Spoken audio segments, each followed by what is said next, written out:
Welcome to Touchdown Live. Brady Raynard here, solo on the desk tonight. We'll hear from Mike Gaither here in a few minutes. And oh boy, playoff time, quarterfinal round action. Win or go home as we determine the final four teams in each classification. We'll bring you scores and highlights from all three teams that came in tonight, left alive in Southwest Louisiana. And as always, we'll start off the broadcast with our game of the week. This week we'll head to Iowa, the Yellow Jackets, looking for their first ever semifinal appearance with 3A Power A meet and their five-star prospect standing in the way. Both teams entering this one with a whole lot of big offenses and a whole lot of confidence. Warriors would be the ones to strike first, however, already converting 2 third downs on the opening drive, and this one would go for more. Elijah Walker, the slant route to Devonta Smith, showing why he's a five-star. Look at the acceleration, burns the Jacket defense. That's an 8-0 score. Iowa fumbles their first play from scrimmage, and A meet converting in the red zone again. Walker the fade to Smith. 3 to 5 star there for the 6-point hookup. Warriors stunning the Jackets up 14-0. Iowa was down 21-0 in the second, but driving in the third at right before in halftime, handed off to the big man, Joseph Figueroa. The senior pounds his way in for 6 and a 21-7 halftime deficit. The Jackets on their second drive in the third quarter, making the most of this game. Deami Huntsberry play action, and that's deep over the outstretched arms of Smith. Markel Nixon there for the score, and the junior does the rest. The Jackets were down just 7 at that point. Iowa would get the ball back, but went 3 and out. A meet not doing the same, as Lionel Richie says, once, twice, 3 times a touchdown. Walker to Smith on the screen. He gone. Yellow Jackets would now be down 14. They would come back to answer. Figueroa there for the touchdown, but Iowa not being able to make a fourth quarter stop from that point. The final 28-21, Iowa falls. Let's hear from Coach Reshaw.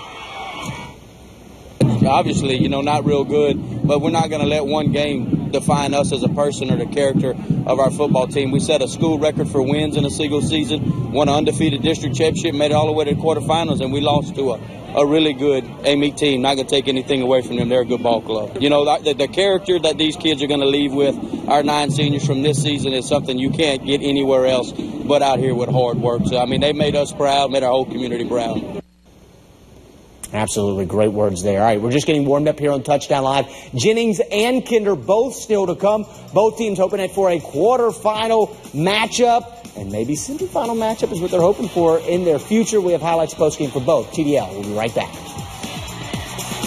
Welcome back to Touchdown Live, quarterfinal round of the playoffs. We've got the recap starting in Class 3A now. Jennings aiming for their first semifinal trip since 2013, hosting undefeated Kaplan. The Jennings faithful got their hopes up early. Bulldogs first possession. Who else? Travis Achan, the 4-star, with a beautiful piece of running, but it would all be for naught. The play would come back because of a penalty, the first of many heartbreaks for the Dogs tonight. Dogs would drive down the field on 4th down. Kendrick Lejeune tries for the quarterback keeper up the middle, but Kaplan stuffs him. And ensuing possession, Mac Thibault would have himself a night. This is just one of several long runs for the junior running back. He takes it to the house virtually untouched. You see all the green in front of him. 2-point conversion made it 8-0 Pirates. Next possession after a Jennings fumble, it's Thibault again. Another 2-pointer made it 16-0 Kaplan. But you knew it wouldn't be long before Achan would get his. No one even touches him. Blows past the defenders. Fans loving it too. Missed 2-point conversion though, made it 16-6. And they'd score again on this huge Thibault play. I told you, he was running wild for Kaplan as he gets to the end zone, and they led 22-6 at the half. Then, in the third quarter, after getting a double-digit lead at the break, Kaplan displayed a more conservative approach by trying to run out the clock. You see him there getting it to punch in with 4 minutes left to go in the fourth quarter. Julius Johnson right up the gut, the touchdown for the Pirates. That would extend their lead 29-6. And the very first play after the touchdown, Anthony takes it to the house, but it'd be too little, too late. Bulldogs would fall 29-12. We'll head to Jennings where KPLC's Max McGee caught up with Jennings coach Rusty Phelps. I felt like this was an evenly matched game for us, and but you had to go off to Coach Coach Loteef and Kaplan. They had a really great plan tonight, and some nights it's just not your night, and it was ours tonight. We'll think about this in a little while. We losing 11 great seniors, and we losing an all-time rusher in Jennings High School history, and our young guys got a lot of reps this year.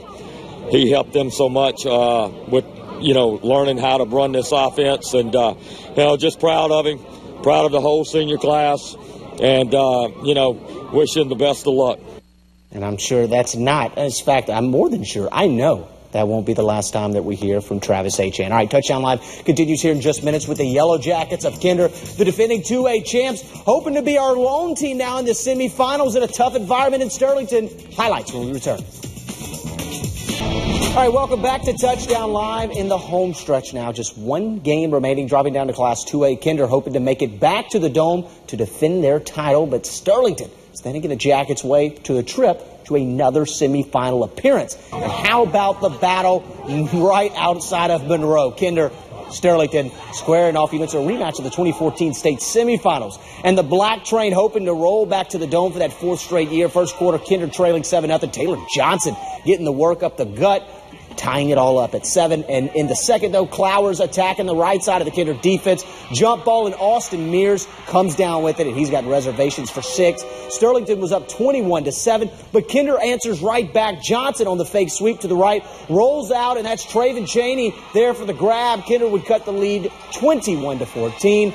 Later, Clowers again picking apart the Kinder secondary. He drops back, and that's going to be Kemp that he finds down the sideline for the first down, and it would set up Devontae Douglas from 5 yards out. Sterlington was up 28-14. Kinder, though, marches right back down the field with under a minute and a half of play in the half. Trent Johnson hits Williams in the corner, makes it a 28-21 halftime game. Then we'll fast forward to the fourth quarter now. Kinder trailing 42-35 with 37 seconds left. Johnson finds some time. Traven Cheney again ties this thing up at 42 seconds with 24 seconds left. But check out this ensuing possession. Carson Clowers throwing up a prayer. The Hail Mary is answered. Peyton Kemp scores the touchdown. And like that is how Kinder falls out of the playoffs. 49-42 on a last-second play. Kinder's season comes to an end. We'll head up north to catch up with KPLC's Mike Gaither. He's standing by. Brady, it was an absolute thriller here in Sterlington. Both teams duking it out in an offensive slugfest, combining for 91 points. But with the game tied at 42 and 24 seconds to play, Panthers quarterback Carson Clowers hit Peyton Kemp on a Hail Mary to beat Kinder 49-42. It was a chess match. They did that. We had to counter, So, and then in the end, in the fourth quarter, it's one of those games where it's a shame that somebody has to lose it. This is a game where there are no losers. Both of these guys, both of these teams did a great job of fighting. Our kids are a great group of kids, and they're champions, for the way that they played tonight. So give all the credit to Sterling because they did a heck of a job. And the Yellow Jackets now find themselves falling short of the Mercedes-Benz Superdome for the first time in 4 years. Meanwhile, for the Sterlington Panthers, they just booked their ticket to the state semifinals, where they'll take on Manny next week. At your service from Monroe, Mike Gaither, KPLC 7 Sports. And the storylines that would have been if Kinder could have been able to pull off that upset, Manny and Kinder once again in the semifinals, man, that would have been great to be a part of. But it seems like 1 strike, 2, 3 strikes, Southwest Louisiana is out for the playoffs. So it looks like we might be turning the tables to basketball here soon.